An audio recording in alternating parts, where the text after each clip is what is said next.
ፈጠራት ትበላ አንተ አርሽን ነጥለህ ኖ አረኔ አርሽን ያን ፍጥረት ኖ አርሽን እንዴት ፈጠረ አላልክም? ቄርሎስ አላልኩም። አርሽን አላልኩም። አዳም አርሽን ፍጥረትን እንዴት ፈጠረ እኮ አንድ ነገር ነው፣ ግን አርሽን እንዴት ፈጠረ የሚል ጥያቄ ጠይቀሃል። ቆይሽ አንድ ያስወራ ይሄን ጥያቄ ምን መሰለህ? ፍጥረትን አሁን ፈጥሮ ከጨረሰ በኋላ እኔ ቆይ ጋይስ እየሰማችሁ ነው እና ሳታዳሉ ማለት ነው። እንደዛ የሚል ነገር ተናግሯል። ካልተናገረም ችግር የለውም እኮ ካልተናገረም ችግር የለውም፣ ግን ስለ አርሽ ጠይቀሃል። እሺ ችግር የለውም፣ እነሱ ፍትሃዊ ከሆኑ ይናገሩ። እኔ አላልኩም። እሺ ፍጥረትን እንዴት ፈጠረ ለሚለው ጥያቄ ደግሞ በአጭሩ ጌታ አምላካችን ቁርአን ላይ ይናገራል። እንዴት ፈጠረ ይላል። ኢዛ ቀዳ አምረን ይላል አይደለ? ኢዛ ቀዳ አምረን ፈኢነሁ የቁሉ ለሁ ኩን ፈየኩን ይላል። ፍጥረትን መፍጠር ቢሻ ለእርሱ የሚለው ነገር ሁን ነው፣ ወዲያውም ይሆናል ብሎ ተናግሯል። ኦኬ ግን አላህ እስካሁን ስራ ላይ ነው ይሰራል? እስካሁን ይፈጥራል። ጌታ አምላካችን ይፈጥራል። ኦኬ እሺ እስከ 7 ባለው ምን ይፈጥራል? ምን መሰለህ በ7 ቀናት አስቀድሞ የተፈጠሩ ነገራቶች አሉ። ሰማይን ምድርን በውስጧ በመካከሏ ያለውን ነገር ሁሉ በ7 ቀናት ፈጥሮ ጨርሷል ጌታ አምላካችን። ይሄ ማለት ግን አይፈጥርም ማለት አይደለም። በዚያ ጊዜ መፈጠር ያለባቸው ነገራቶች አሉ፣ ክንውኖች አሉ፣ ፈጥሮ ጨርሷል። ይሄ ማለት ግን እጁን አጣጥፎ ምናምን ይቀመጣት አይደለም። ዝም ብሎ የሆነ እንደዛ አይደለም። ይፈጥራል። ስቲል ዛሬም ድረስ ይፈጥራል። የሚወለዱ ሰዎች ራሱ በአላህ የሚፈጠሩ ናቸው ዛሬ። ኦኬ አይ አሁን ለምሳሌ ማለት ነው የነዛ ህፃናቶች አንድ ህፃን ልጅ ሲወለድ ተፈጠረ ነው የምትሉት ወይስ ተወልዷል? ሁለቱም ይባላል። ሁለቱም ይባላል። ተወልዷል ማለት አሁን ለምሳሌ ይባላል የአላህ ፍጥረት ነው ይባላል የሚወለደው ልጅ። እኔ አሁን አላህ ፈጥሮኝ ነው። አይ አይደለም። አሁን ለምሳሌ አንተ ምንም ያህል እናትና አባቴ ቢወልዱኝ ግን አላህ ፈጥሮኝ ነው። እውነት ነው ያባባለው። ቆይሽ አሁን ለምሳሌ አንተ በሴክሹዋል ኢንተርኮርስ ነው የተወለድክ አይደል? ነው እናትና አባቴ ወለዱኝ ስለ እኔ ሳይገናኙ ነው እንደሚወልዱኝ። አንተ ምን ሆንክ? ኦኬ ስለዚህ አሁን በዛን ጊዜ አላህ አንተን እንዴት አድርጎ አይታል? አሁን ጥያቄ እዚህ መሰለ። አይ ነው እንደዛ አይደለም። ጌታ አምላካችን ሰበብ ነው። የእናትና እናቴን ማገናኘት ሰበብ ይባላል፣ ምክንያት ይባላል። ግን ከዚህ ሁላ ጀርባ ደግሞ እኔ እንድፈጠር ምክንያት የሚሆነው ጌታ አምላካችን ነው። የቤተሰቦቻችን አብሮ መተኛት ሰበብ ማድረስ ይባላል እኮ። ሰበብ አደረሰ ይባላል። ገሌ ሰበብ አደረሰ። ግን እኔን ወደ ህይወት የሚያመጣኝ ወደ ህልውና ወደ ኤግዚስተንስ የሚያመጣኝ ጌታ አምላካችን ነው። አላህ ፈጥሮኛል ይላሉ። በቃ አላህ ባይፈጥረኝ እነሱ አብሮ ስለተኙ ምንም የሚፈጠር ነገር የለም። አብሮ እየተኙ ምንም የማይፈጥሩ ሰዎች አሉ እኮ። ምንም እንትን የማይሉ ሰዎች አሉ፣ የማይወልዱ ሰዎች አሉ። እየተኙ ራሱ ማለት ነው። ህፃን የማይመጣ አለ። አላህ ሲፈጥር ነው እኔና አንተ የምንገኘው። ኦኬ አይ አሁን ለምሳሌ ማለት ነው አንተ ምን አልከኝ መሰለህ? እስካሁን ድረስ አላህ ፍጥረትን ይፈጥራል የሚል እንትን ይዘብኝ ስለመጣ እኮ ነው። ለምሳሌ አደም ከ7ቱ ፍጥረቶች መካከል አንዱ ነው አይደል? እስከ 7ቱ ስትል በ7 ቀን ማለት በ7 ቀን ከተፈጠሩ ከቀናቱ መካከል አንዱ አለ። አሁን በጁምዓ ተፈጠረ ይላል ሐዲስ ሲናገር። ኦኬ ለምሳሌ ሆናለ ዮሐንና አደምን ህፃናት ሲወለዱ በሴክሹዋል ኢንተርኮርስ እንዲወለዱ ማድረግ ይችላል? አይችልም እኮ አይደለም። ኬርሎስ ምን መሰለህ? ሴክሹዋል ኢንተርኮርስ ሪዝን ነው፣ ምክንያት ነው። ወደዚህ ምድር የምንመጣበት አንዱ ሪዝን ነው። ነገር ግን የሚፈጥረው አላህ ሱብሃነሁ ወተዓላ ነው እያልኩ ነው። አንድ ጥያቄ ልጠይቅህና አንተን እግዚአብሔር ፈጥሮህ አልፈጠረህም? እግዚአብሔር እኛ ፈጠረን። እግዚአብሔር በነገራችን ላይ በእኛ ሳይት ከመጣ እግዚአብሔር 40 ቀን ነው ሁሉንም ፍጥረት ፈጥሮ። አይ እኔ አልጠየቅኩም። አንተን እግዚአብሔር ፈጥሮሃል አልፈጠረህም? በአዳም ውስጥ ፈጥሮኛል። አንተን እግዚአብሔር ፈጥሮሃል አይደለ? በአዳም ውስጥ በማን አልኩ? በአዳም ውስጥ ነው የፈጠረኝ። ቆይ በአዳም ውስጥ ሲባል ምን ማለት ነው? ማለት እኔም በፕሮሰስ ነው እንጂ የፈጠረኝ። አሁን እንደምንለው አሁን የኛ ፈጣሪ ይፈጥራል ማለት አይደለም። የአንተ ፈጣሪ አሁን ምንም አይፈጥርም? የኛ ፈጣሪ ፍጥረቱን ጨርሷል አረጋ። አሁን ላይ የሚፈጥረው ምንም ነገር የለም። አሁን ምንም አይፈጥርም ነው ፍጥረቱን የጨርሰው አረጋ። ስለዚህ እግዚአብሔር አሁን ላይ ፈጣሪ አይደለም። ፈጣሪ ነው ፈጥሮ አይደለም። ይኸውልህ ድሮ ፈጥሯል። አንተ ይኸውልህ እኔ አልካድኩም እኮ ፈጥሯል። ድሮ ፈጥሯል። እኔ አልካድኩም። አሁን ፈጣሪ አይደለም።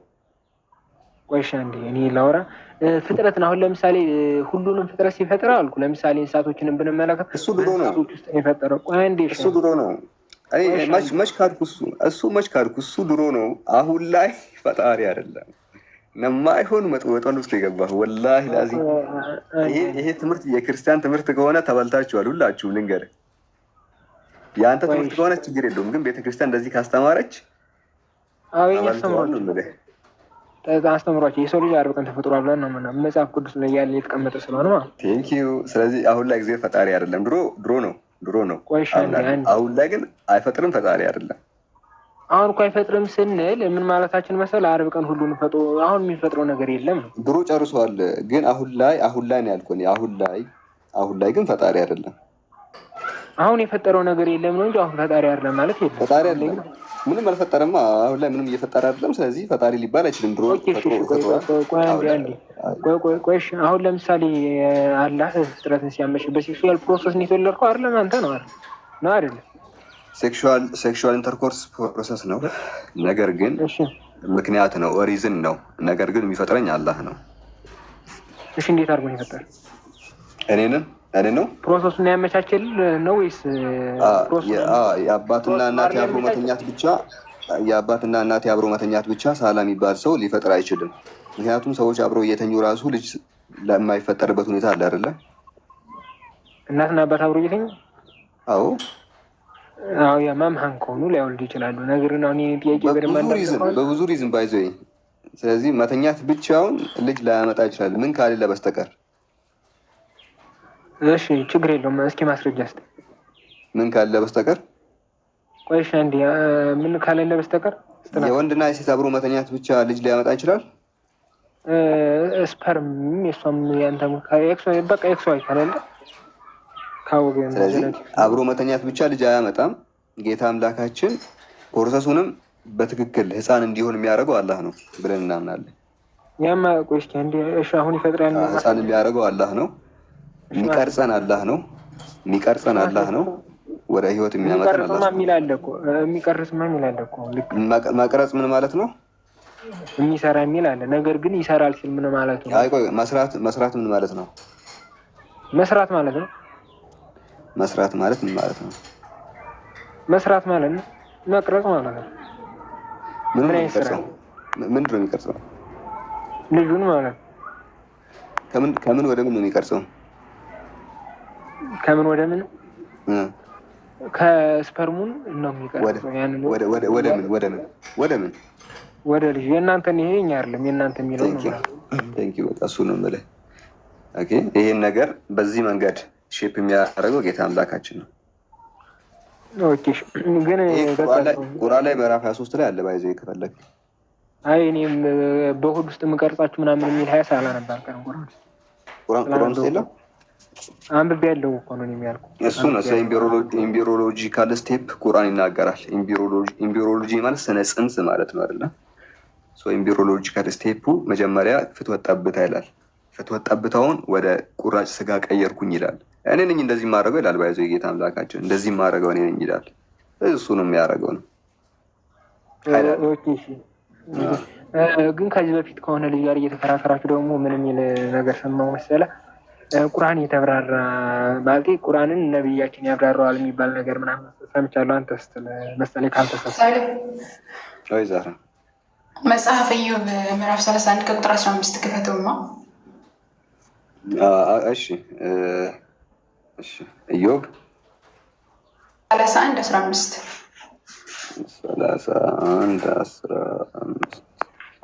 መጽሐፈ ኢዮብ 31:15 እንደዚህ ይላል። እሺ እኔን በማህፀን የፈጠረ እነርሱንስ የፈጠረ አይደለምን ይላል። በማህፀን ውስጥ የሰራን አንድ አይደለምን? ድሆች ዛህሩ የማይሆን ጥቅስ አመጣች። እሺ እንደዚህ ይላል። እኔን በማህፀን ውስጥ የፈጠረ እነርሱንስ የፈጠረ አይደለምን አለ። እግዚአብሔር በማህፀን ውስጥ ይፈጥራል እንዴ? ቄርሎስ ፈጠረ ሲል እኮ ያው ፕሮሰሱን ለማለት ያክል ነው። ፕሮሰሱን ያመቻቸው ፈጣሪ። ተው ትርጉሙን። በማህፀን ውስጥ ይፈጥራል ፈጠረ ሲል ነገርኩህ እኮ ትርጉም። አይ ማለች ሲሏን ተዋት፣ ሲሏን ለጊዜው ተዋት እና ያማ ለምሳሌ መጽሐፍ ምሳሌ ምዕራፍ እኔም በማህፀን የፈጠረ ይላል። እኔም በማህፀን የፈጠረ ይላል። ፈጥሯል መጀመሪያ ልንገርህ፣ እንደሱ አይነት ጥቅስ እኮ ነው ብዙ እሰጥሃለሁ ከፈለግ። ይሄን አትስጠኝ፣ አልፈልግም። አንድ አለ ይበቃል። አንዱ እኔን በማህፀን የፈጠረ ይላል። ይፈጥራል አይፈጥርም? ማህፀን ውስጥ ምን አይነት ጥያቄ? እኔ እኮ ነው ወይም አይደለም ነው ያለ ማብራሪያ ደግሞ አንዳንድ የሚመለሱ መልሶች። እኔም በማህፀን የፈጠረ ማለቱ ይፈጥራል ወይስ አይፈጥርም? በማህፀን ውስጥ በቃ ሳያት ተው በቃ ይሄ ይቅር መልስ። ወላሂ በጣም የሚገርም ድንቅ ጥቅስ ነው የመጣው። በቃ ተው ማለት አንተ አሁን ለምሳሌ ሱራ 81 ቁጥር 19 መልስ። ጁማ ነው ዛሬ፣ በጣም ገራሚ ቀን ነው እና ይሄን ገራሚ ቀን ነው ዌስት እያደረክብኝ ያለው። አይ ምን መሰለህ ነገርኩህ እኮ ፈጣሪ ያንን ፕሮሰስን አመቻችቶታል እያልኩህ እኮ። አመቻች አይደለም የሚለው በማህፀን ውስጥ የፈጠረ ይላል። ይፈጥራል አይፈጥርም? ማህፀን ውስጥ አመቻች። ይህ አንተ አመቻች አይልም። አማርኛ እንችላለን። 572 ሰው አማርኛ ይችላል። ባይዞ የፈጠረ ነው የሚለው እንጂ አመቻች አይልም። አይደለም? እሺ አንዴ ነው የፈጠረ እንዴ? ይኸውልህ ቃሉ የፈጠረ ነው ያመቻቸው አይልም። ማንን ልሽውት? በቃ አንተ እንደፈለግህ አድርገህ ተርጉም። እኔ መመልሽ ያለው ተው በቃ። እኔን በማህፀን የፈጠረ እነርሱንስ የፈጠረ አይደለም? ምን በማህፀን ሌላ አንድ ጥቅስ አንድ ጥቅስ ፍርዱላህ ሊያ አንድ ስጠይ ከአምላኩ ደግሞ እናምጣለት እና ሉቃስ ወንጌል ምዕራፍ 11 ከቁጥር 40 ግብ ሉቃስ 11 40 ምዕራፍ 11 ከቁጥር 40 ሼም ይዞት ነው እንጂ አምናሉ እኮ ኦልሬዲ ያሆነ ነው። እሺ እናንተ ሰነፎች የውጭውን የፈጠረ የውስጡንስ የፈጠረ አይደለም ወይ ይላል። ሰው በውጭ በኩል ያለውን የሚፈጥር በውስጥ ያለውን ይፈጥራል። የውጭውን የፈጠረ የውስጡን ይፈጥራል።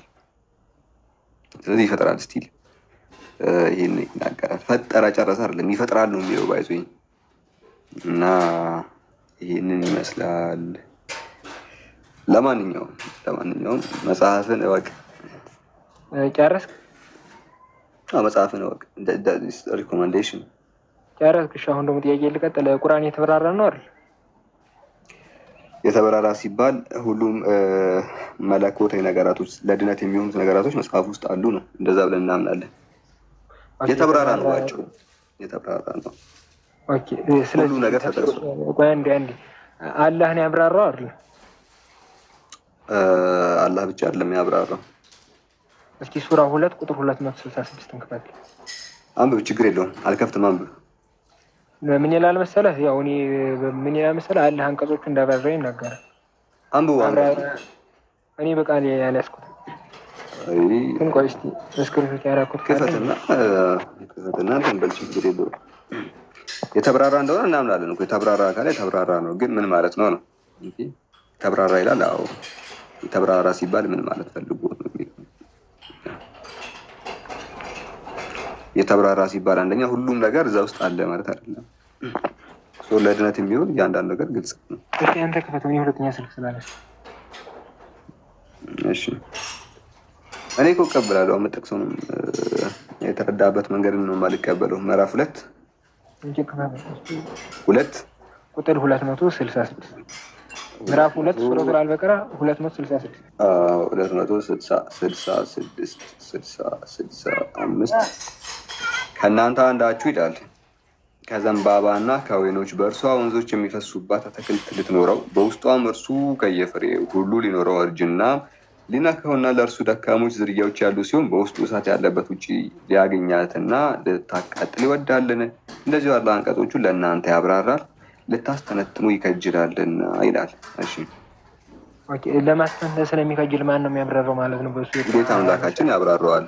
ግልጽ እኮ ነው። አንድ የቁርአን አንቀጽ ላይ ተናገረውን በሌላኛው እየፈተዋል ጌታ። ስለዚህ የተብራራ ነው አለዋቸው። ያው የተብራራ አልተብራራም እኮ አላልኩም። ቄርሎስ እንደ አላልኩም። ለምንድን ነው ያመጣው አንቀጹ? ኦኬ ለምንድን ነው ሙፈሲሮች ያስፈልጉ? ኦኬ እሱ አሪፍ ጥያቄ ነው። የተብራራ አይደለም አንቀጾቹ የተብራራ ነው። ጌታ አምላካችን ያብራራል። እንዲሁ ደግሞ ታላቁ መልእክተኛ እንዲያብራራ አላህ የማያብራራውን ያለፋቸውን ታላቁ መልእክተኛ ያብራራል። ቁርአን ሙህከም እና ሙተሻቢሃት ነው። ሙህከም ሲባል ግልጽ የሆኑ ነገራቶች ናቸው። ግልጽ የሆኑ እንዲሁ አንብበህ የምታያቸው። ቁል ሁወላሁ አሐድ አላሁ ሰመድ ለም የሊድ ወለም ዩለድ ወለም የኩን ለሁ ኩፉወን አሐድ። እንዲሁም ሙተሻቢሃት የሚባል ነገር ደግሞ አለ፣ ደብል ትርጓሜ ያላቸው። ቁርአን አረብኛ እንደመሆኑ አንድ ቃል ብዙ ትርጉም ሊኖረው ይችላል። ኦኬ፣ አንድ ቃል ብዙ ትርጉም ሊኖረው ይችላል። ስለዚህ ያንን የምታውቀው አንደኛ የቋንቋ ሊቅ ስትሆን ነው፣ ቋንቋውን በደንብ ስትረዳ ነው። ስለዚህ በዚህ ምክንያት ይሄ ዱዑፈ ለምሳሌ ዳዒፍ የሚለው ቃል ወይ ደግሞ ኢሳር የሚለው ቃል እዚሁ ጋር አንተ ከጠቀስከው ላይ ያወጣሁት ነው። ኢሳሩን ይላል እና ኢሳር የሚለው ቃል ምን ማለት ፈልጎ ነው? በጣም ብዙ ዲፊኒሽን ቢኖረው እና ትርጓሜዎች ቢኖሩት፣ ስለዚህ የቋንቋ ሊቃውንቶች ያን ቃል እንዴት ይፈቱታል የሚለውን የምናውቀው ከሊቃውንቶቹ ነው። የቋንቋ ባልተቤቶች ለእነሱ እንተዋለን ቋንቋውን፣ በዛ መንገድ እነሱ እንዲህ ማለት ፈልጎ ነው ብለው ይፈታሉ። ቁርአን ዲክሽነሪ ስላልሆነ ይሄ ቃል እንዲህ ማለት ፈልጎ ነው አይደለም። ለምሳሌ ኢሳር ማለት ይሄ ማለት ፈልጎ ነው ብሎ 50 ትርጓሜ አያስቀምጥም። እንደዛ ቢያደርግማ ዲክሽነሪ ይሆን ነበር። ስለዚህ ያንን ነገር የእውቀት ባልተቤቶችን ጠይቁ ይላል። ኦኬ፣ የእውቀት ባልተቤቶችን ጠይቁ ብሎ ለእውቀት ባልተቤቶች ይተውልናል። ስለዚህ ከነሱ በኩል እናገኘ ያለን እንትመልሰልኛል። ሌላ ደግሞ ነብዩ መሐመድ ያነባል አያነብም? በቁርአን መሰረት አያነብም። እስቲ ሱራ 62 ቁጥር 2 እንስማለን። አይ መቅራት የሚለው ከሆነ ቀረአ ማለት አነበበ፣ በቃል የሚነበብ ማነባነብ ቀረአ ሊባል ይችላል። እሱ ከሆነ እንጂ አንቀጹን ሳልከፍተው አየር ላይ ምልህ ማለት ነው። እሺ ቅራልኝ ማለት በአማርኛ ከሆነ አንብብልኝ ይባላል። ለምሳሌ አንቀጹን ሳልከፍተው ነው የምነግርህ። ህፃን እያለን ትምህርት ቤት ወይ ደግሞ መድረሳ ይባላል በእኛ። አስተማሪው ፊት ለፊት ያወጣና አንድ ሰው ፊት ለፊት ያወጣና ቅራ ይላል፣ አንብብ ይላል። ቅራ የሚለው የአረብኛ ቃል አንብብ የሚል ትርጉም አለው። ግን አንተ ፊት ለፊት ቆመህ ምንም የምትይዘው መጽሐፍ የለህም፣ ደብተር ምናምን አትይዝም። ግን እሱ አንብብ ነው ያለ አይተሃል፣ አንብብ ብሎሃል። ቅራ የሚለው የአረብኛ ቃል ይሄ ትርጉም ቢይዝም በቃል የሚነበብ ማነባነብ ግን መቅራት ማንበብ ይባላል። አንቀጹን ሳልከፍተው ነው ይሄንን የምነግርህ። አንቀጹን ንገረኝ። መቅራት ነው ብለህ መቅራት ነው እንደዛ ነው። ኡስታዝ እንደዛ ኡስታዝ ፊት ለፊት አውጥቶ አንብብ ይለናል። ምንም የምናነበው ነገር ሳይሆን በቃላችን እያልን ራሱ አንብብ፣ ያ በቃላችን የምንለው ነገር ራሱ በአረብኛ ቅራ ሲለን አንብብ ተብሎ ይተረጎማል። አንብብ ተብሎ ይተረጎማል አይደለ? ይቀራ ማለት ይኸውልህ ይቀራ ይለናል ኡስታዙ። ይቀራ ሲለን አንብብ እያልን ነው፣ ግን የምናነበው በቃላችን ነው። አይታል፣ የምናነበው በቃላችን ነው። ስለዚህ ነቢዩ ሙሐመድም ፈኢዛ ቀረእናሁ ፈተቢዕ ቁርአና ተብሏል። ፈኢዛ ቀረእናሁ ፈተቢዕ ቁርአና፣ እኛ ስናነብ ንባቡን ተከትለህ በል ተብሏል። ግን በእጁ የሚይዘው መጽሐፍ ደብተር የለም፣ በቃሉ ነው የሚያነበው። በቃሉ ማንበብ፣ ያ በቃሉ የሚለው ነገር ማንበብ ተብሎ ሊተረጎም ይችላል በአረብኛ ቋንቋ። ያ ስለዚህ ከዛ አንጻር ነው ማለት ነው ተናገር። ከዛ አንጻር ነው፣ ምንም ጥያቄ የለውም። ባይዙ ይቅራ የሚለው የአረብኛ ቃል በቂ ማሳያ ነው። ጅብሪል ዋሻ ውስጥ መጥቶ ምን ነበር ያለው? ይቅራ ነበር ያለው አይደለ? ግን የእናንተ አንድ ዋሻ ውስጥ ከመጣ በኋላ ይቅራ አለው አይደለ? አንብብ የሚል ትርጉም አለው እና የሰጠው ደብተር የለም፣ ምንም ነገር የለም እዛ ቦታ። ደብተርም ይዞ አልመጣም፣ ግን አንብብ ብሎታል። ማንበብ ሲባል ይቅራ ብሎ ሲናገረው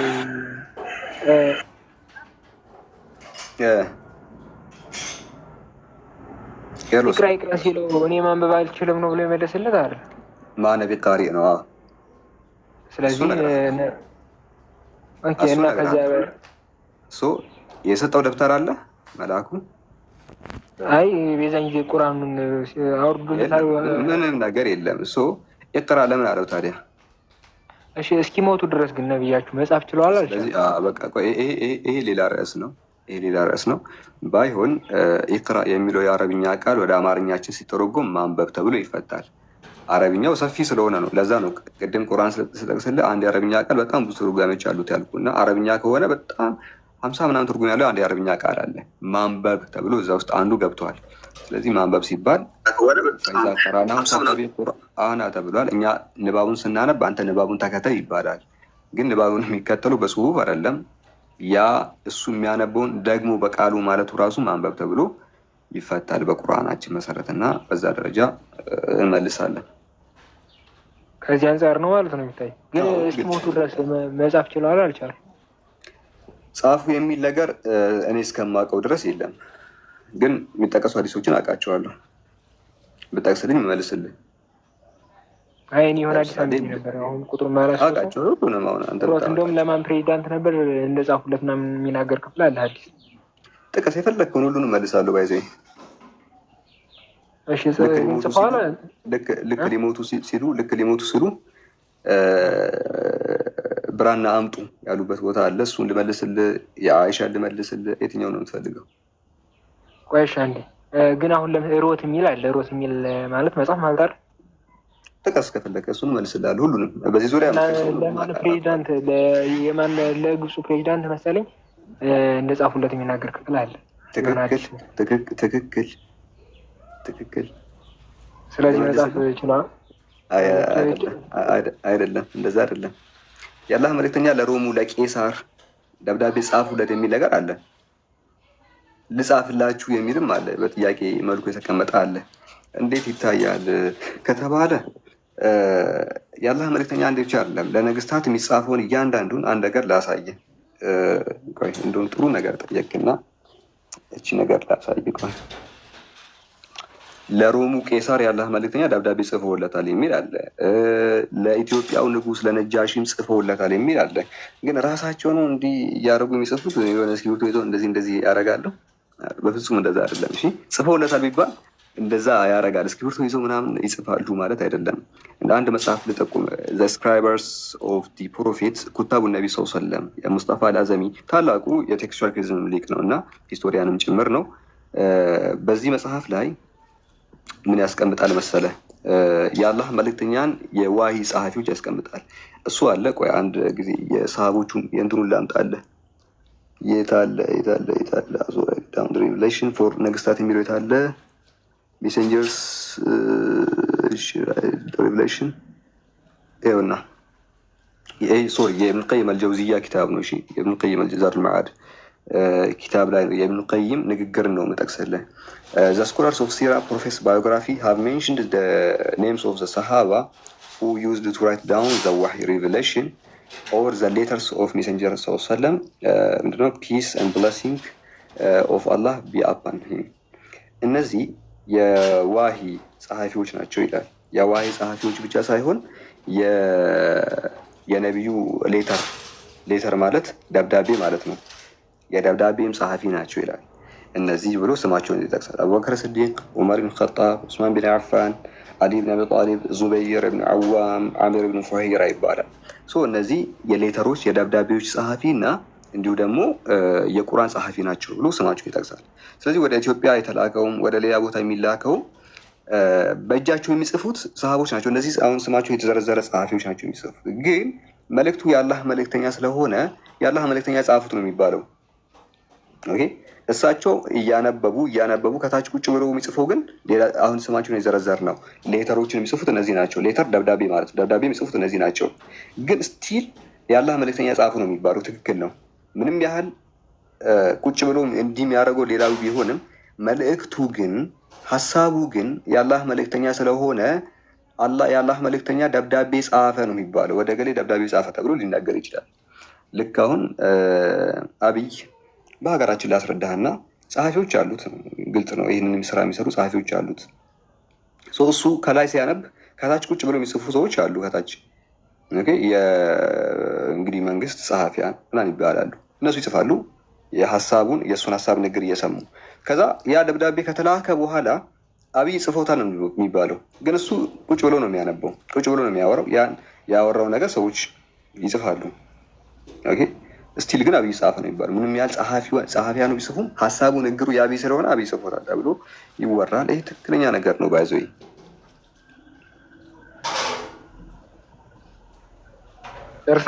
እንደውም እዚህ ጋር አንድ የረሳሁት ነገር አለ። አልቀዳኢ ሰይድ ዘይድ ኢብኑ ሳቢት used to write to the king on his behalf as well as writing down the revelation ይላል። እንደውም አልቀዳኢ ዘይድ ኢብኑ ሳቢት የሚባለው used to write ይጽፍ ነበር to the king ለነገስታት እሱ ነበር የሚጽፈው ይላል። ለነገስታት ወደ አሁን የጠቀስከው ወደ ንጉስ አለ አይደለ? ለሱ የሚጽፍ ነበር ይላል። ለነገስታት እሱ ነበር የሚጽፈው። ግን ሀሳቡ የአላህ መልእክተኛ ስለሆነ ነብዩ ጽፎታል ይባላል። ግን ጸሐፊው ሌላ ነው። ስሙ እዚህ ጋር አለ። ግን ሀሳቡ የአላህ መልእክተኛ ስለሆነ ነብዩ ጽፎታል ሊባል ይችላል። ትክክል ነው። እንደዛ መባሉ ራሱ ጨርሻለሁ። ቀጥታ መልሰልኛል። ሌላ አንድ ጥያቄ ልጨምርና ይቻላል። እሺ ጠይቅና ወጣ ኦኬ እሺ።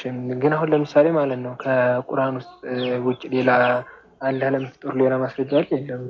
ምን ምን ምን ምን ከቁርአን ውጭ ከቁርአን ውጭ እሺ አለ የለም ማለት ከቁርአን ውጭ ስትል ለምሳሌ ሳይንስ ወይም ሂስቶሪካል ማስረጃ አለ የለም? ምንድን ከቁርአን ውጭ ምን የአላህ ቃል ነው ያልክ ያለው? የአላህ ቃል ሳይሆን አላህ ለምሳሌ አላህ ለመፍጠሩ ሌላ ማስረጃ አለ? እኔ ከቁርአን አንተ የምታምንበት ሲሆን ሳይንሳዊ ወይም ሂስቶሪካል የአላህ ቃል አለ። አላህ ፈጠረ የሚለውን አላህ ለመፍጠሩ ያ አላህ ምን ለመፍጠሩ አላህ ዓለምን ለመፍጠር ፍጥረታትን ለመፍጠር ማስረጃ አለ? ሐዲስ ማስረጃ አለ። እሺ ኖ ከሐዲስ ሳይንሳዊ ወይም ሂስቶሪካል ነው ያልኩህ። አዳም ሳይንስ አምላክ አለ ነው የሚለው የሚሉ ግሩፖች አሉ። እስቲ ለምሳሌ ሪሊጂየስ ካልሆኑ በስተቀር ቆይ አንዴ ስፔሻል ክሪስ የሚባሉ ግሩፖች ታውቃቸዋል? ሪሊጂየስ ካልሆኑ በስተቀር ነው የምልህ። ሱፐርናቹራል ኃይል አለ አይደል? ቆይ ሱፐርናቹራል ኃይል አለ የሚሉ አሉ። ግን እሱ ሱፐርናቹራል ኃይል ፈጣሪ ነው ይላሉ። አዎ ማስረጃ ፐርሰናል ጋድ ነው ብሎ ያምናሉ። ፐርሰናል የሆነ ጋድ ፐርሰናል ስትል አካላዊ የሆነ ነው። አካላዊ የሆነ አምላክ አለ ነው የሚሉት እነሱ። አካል የሆነ የማይታወቅ ኃይል አለ እሱ ጋር ነው ብለው ሱፐርናቹራል ኃይል አለ የሚሉ አሉ ብያለሁ። እሱን ቃል የቀየርኩት ሱፐርናቹራል ኃይል አለ። ለምሳሌ በከላም ኮስሞሎጂካል አርጊመንትም እኮ ለምሳሌ ሪሊጂየስ የሆኑም አሉ ያልሆኑም ደግሞ ያ ፈርስት ኮዝ ይባላል። በከላም ኮስሞሎጂካል አርጊመንት ላይ የመጀመሪያ ምክንያት ይባላል። ለሁሉ ነገር መፈጠር ምክንያት የሆነ ምናምን ይባላል እና ያ በታይምለስ የሆነ በሰዓት የማይገደብ በጊዜ የማይገደብ ከፍጥረት ውጭ የሆኑ ሱፐርናቹራል የሆነ ኃይል ነው ይባላል። ግን ፐርሰናል ጋር ነው አይደለም በሚለው ላይ ጭራሽ ነው የማይስማሙት። ስለዚህ ጋር ነው የፈጠረው ብሎ ምን ይሆናል? ጋር አይደለም የሚሉት ሱፐርናቹራል የሆነ ኃይል አለ ነው የሚሉት። ፈርስት ኮዝ እና ያ ሱፐርናቹራል የተባለ ማለት ከዛ እኛ ያን ሱፐርናቹራል የሆነውን ኃይል እኛ እምነት ያለን ሰዎች ሳይንቲስቶችም ሊሆኑ ይችላሉ እምነት ያላቸው ዲፊኒሽን እንሰጠዋለን፣ ትርጓሜ እንሰጠዋለን። ምን ብለን አምላክ ብለን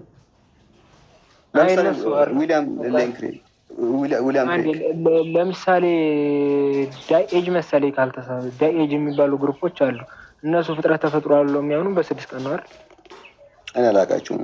ዳይች ነው ዳይች እኔ ዳኤጅ የሚባሉ ዳኤጅ ጋር መሰለኝ ካልተሳሳትኩ። ምንድን ነው እነሱ ምንድን ናቸው? እነሱ ፍጥረትን እንደውም አለው ታሪኩ ለራሱ ያነሳው ከመጽሐፍ ቅዱስ ነው። ባይብል ለራሱ እሱን ተው። ኦኬ ቢብሊካሊ ነገራቶችን ተዋቸው። ከሃይማኖት ጋር መገናኘት የለበትም። አሁን የምናወራው ነገር ኖ ሳይንሳዊ እኮ ነው። የሳይንሳዊ ግሩፖች ናቸው። ከምን ተነስተው ነው ያልከው? ቆይ ከምን ተነስተው ነው ያልከው ታዲያ? እነዚህ ከመጽሐፍ ቅዱስ ሪቪሌሽን አይሆንም። እንደዛ አይሆንማ። ዲፔንድ የምትሆነው ስክሪፕቸር ላይ ከሆነ ሊሆን አይችልም። መጽሐፍ ላይ ከሆነ ዲፔንድ የምትሆነው አይሆንም። ግን ሳይንስ ከተባለ በኋላ ሳይንስ ራሱ ስለ ሰዎች ከሆነ የምታወራው እሱ ሳይንስ ላይባል ይችላል። ስለ ሰዎች የምታወራ ከሆነ ሳይንስ ሊባል አይችልም። ስለ ሰው የምታወራ ከሆነ ምክንያቱም ሰዎች አንድም ኤቴስት ሊሆኑ ይችላሉ፣ አንድም ሪሊጂየስ ሊሆኑ ይችላሉ። ስለ ሰዎች አውርተህ ሳይንስ እንደዚህ ብሎ ማለት ልክ አይደለም። በተለይ ደግሞ መጽሐፍ ቅዱስ አይደለም። ለምሳሌ ባጭሩ እንደዚህ እንዝጋውና ቁርአን ላይ ብቻ መኖሩ ጌታ አምላካችን የአምላክ ቃል ፐርፌክት የሆነው መጽሐፍ እሱ ነው። ለጊዜው እኛ ያለን ፐርፌክት የሆነው መጽሐፍ ስለ አምላክ ሊነግረን ቁርአን ብቻ ነው። ቁርአን ነው የነገረን ብዬ እነግርሃለሁ። እስኪ መደምደሚያ ንገረኝ። ለምን አሁን ለምሳሌ ሌላ ሳይንሳዊ ወይም ሂስቶሪካል ማስረጃ ከሌለ ባይኖር ምንድን ነው የሚፈጠረው? ባይኖር ምንድን ነው የሚፈጠረው?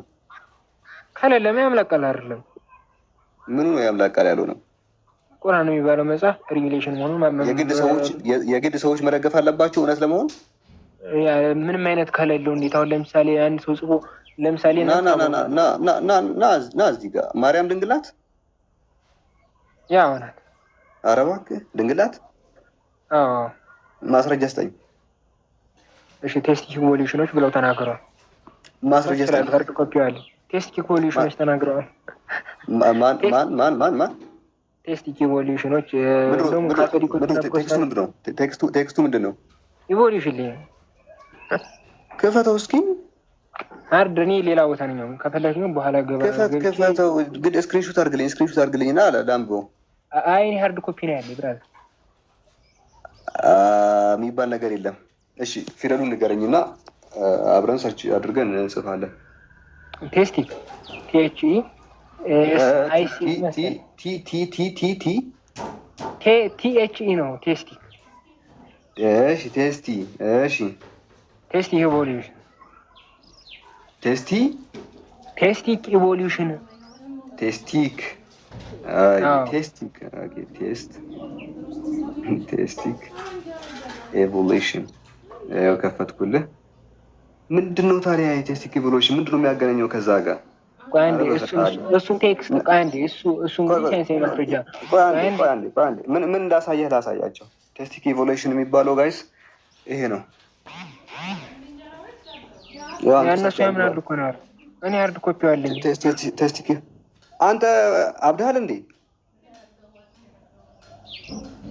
እሺ ቆይ አንዴ እሱን ቴክስት ፕሮቴስታንቶች እና ካቶሊክ ቸርቾች ይቀበሉታል አይቀበሉም? ምንድነው ያንገው? እሺ አንዴ ያስወራኝ እምጠይቅህ መልስልኝ። እኔ ልትበቃኝ ነው ወላሂ አንተ ልጅ። እኔ ምንድነው የጠየቅኩህ? ቆይ አይ እኔ እኮ ልሰጥ ነው ማስረጃው። እሱን ቴክስት አሁን ያመጣኸውን ፕሮቴስታንቶች እና ካቶሊክ ቸርቾች ይቀበሉታል አይቀበሉም? ምን አገባኝ ተቀበሉት አልተቀበሉት። እኔ ማርያም ድንግል ስለመሆኗ ኢርሊ ማስረጃ ስጠኝ እያልኩህ እኮ ነው። ማስረጃ ታጠሁ እኮ ይቀበሉታል ስለ አዎ ይቀበሉታል ወይ የማይቀበሉት ለምን ተቀበሉት አልተቀበሉት? እኔ ማስረጃ ነው የጠየቅኩህ። አንተ ይሄን ጦጣ ታመጣለህ በአላህ። ኤግዛክት ወርድ ፋላሲ ቃል በቃል የሚለው ነገር ይሄ ጦጣ ነው። እኔ እያልኩህ ያለሁት ምንድነው እያልከኝ ያለኸው? ባጭሩ ንገረኝ። እሱ ጦጣ አይደለም አንዴ እሱ ጦጣ አይደለም። እሺ ሂደት ላይ ነው ያለው። እሺ ይኸው እዚህ ጋር ላምጣልህ። እሺ ይሄስ ምንድን ነው? ዘሩ ነው ሄዶ የጦጣ ዘር ነው። እሺ ንገረኝ። ችግር የለውም ጦጣም ሆነ አልሆነ ግን እና እነሱ ግሩፖች ያምናሉ። ቆይ እንዴ ምን ብሎ ነው የሚያምኑት? በቃ ባይብል ሪቪሌሽን ነው ላይ ያምናሉ። እሱ ለራሱ ሀሳቡ ለራሱ ምን ባይብል ሪቪሌሽን ነው ላይ ያምናሉ። ባይብል ሪቪሌሽን ነው ብለው ያምናሉ። ያ አንተ ምን አገባኝ እነሱ አመኑ አላመኑ? ምክንያቱም ባይብል የሚለው ደግሞ ማርያም ድንግል ናት ይላል።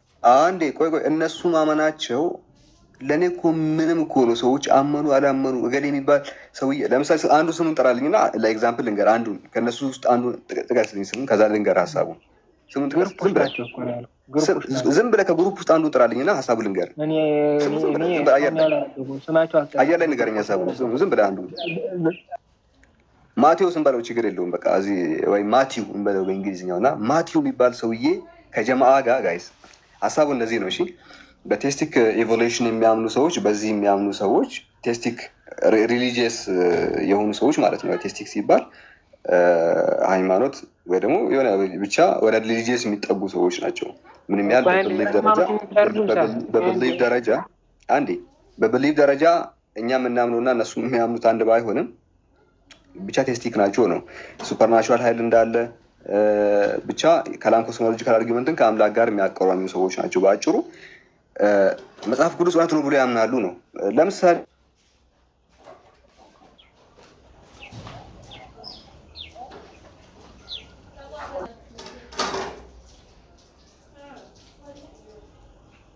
ስልክ ተመልሻለሁ አልተመለስኩም አላውቅም፣ ግን ብቻ የሆኑ ሰዎች አለ ቴስቲክ ኢቮሉሽን የሆኑ ሰዎች መጽሐፍ ቅዱስ እውነት ነው ብሎ ያምናሉ። ተቆራርጠሃል። ያ ስልክ ተደውሎብኝ ነው። እነዛ ሰዎች መጽሐፍ ቅዱስ እውነት ነው ብሎ ያምናሉ። አሁን ያሉት ናቸው ባይዘ አሁን በእኛው ዘመን ያሉ ሰዎች ናቸው። እሺ እነሱ በእኛ ዘመን የነበሩ ሰዎች ናቸው። ቆይ እስኪ አንዴ እነሱ በእኛ ዘመን የነበሩ ሰዎች ናቸው። እነዚህ አለ በቴስቲክ ኤቮሉሽን ያሉ የሚያምኑ ሰዎች አይደሉም። ኧረ አይደሉም። እነሱ ጀመር ስፔሻል ክሪዝም ከሚባሉት ግሩፖች ውስጥ አንዴ ቆይ ስማቸውን ጥቀስልኝና ከዛ በኋላ ልንገርህ። ይሄን የሚያምኑ ሰዎች ግሩፕ አስቀድሞ የነበረ ነው። ቄርሎስ ቴስቲክ የሚባሉ ሰዎች እኮ ቤትም ዘመን ሊኖሩ ይችላሉ እኮ ታውቃለህ። መጽሐፍ ይዤልጣና አሁን ነው የምታወራው። መጽሐፍ ይዘህ አይደለም አሁን ነው የምታወራው። አሁን ይዤልጣ ነው ቴስቲክ ኤቮሉሽን ዲስ ኢዝ ቪው። አሁን ይዤልጣ እኮ ነው ያልኩህ እርሳል።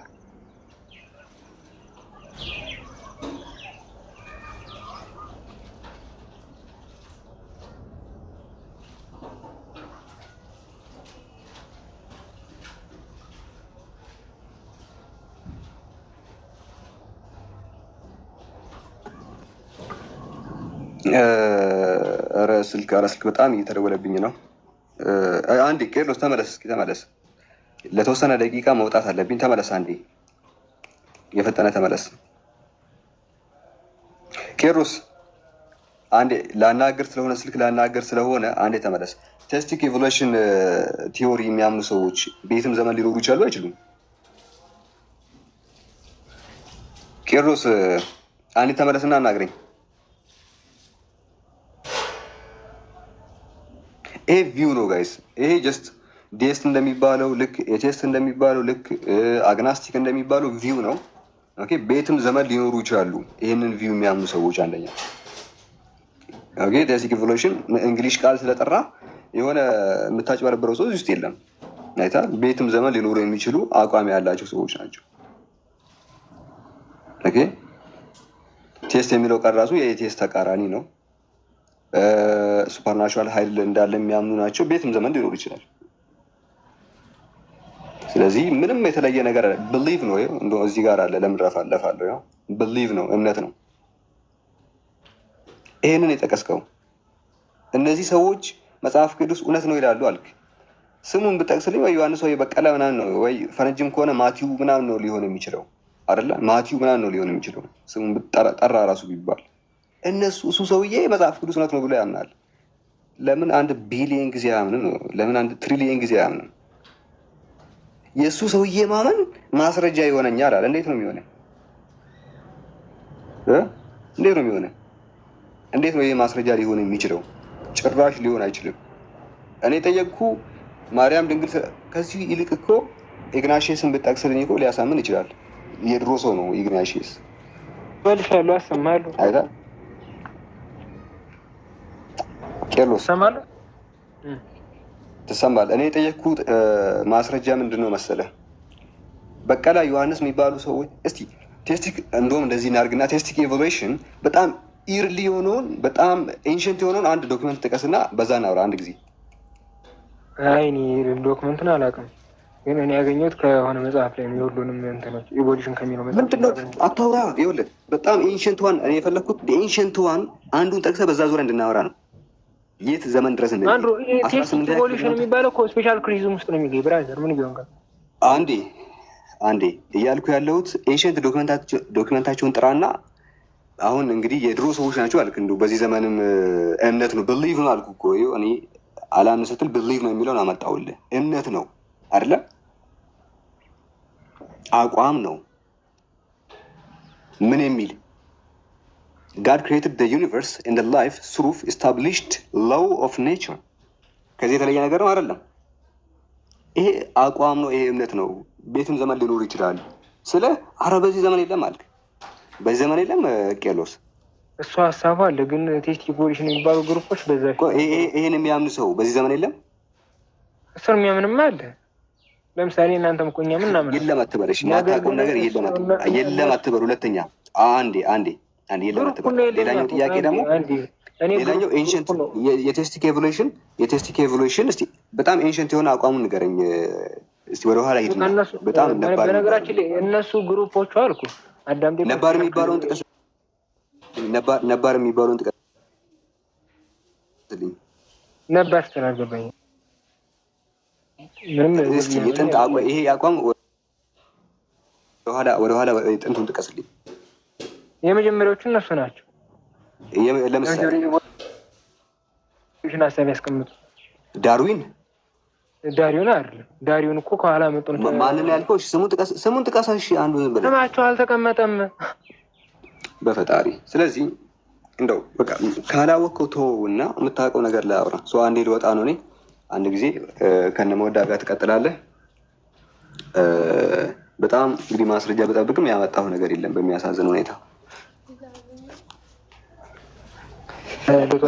በቃ አጥና መጽሐፍ ያልከውን ይዘና በዚህ ዙሪያ ቀጣይ ስትመጣ በዚህ ዙሪያ ነው የምናወራው። እሺ ሌላ ርዕስ አይደለም የምናወራው። ቀጣይ ስትመጣ ልንገርህ፣ ቀጣይ ስትመጣም በዚህ ርዕስ ነው የማወራ።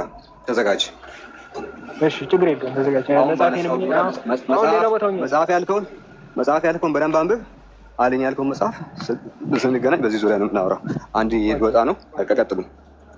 ሞዳ ጋር ነው ሚተና ያሳለና እናሰና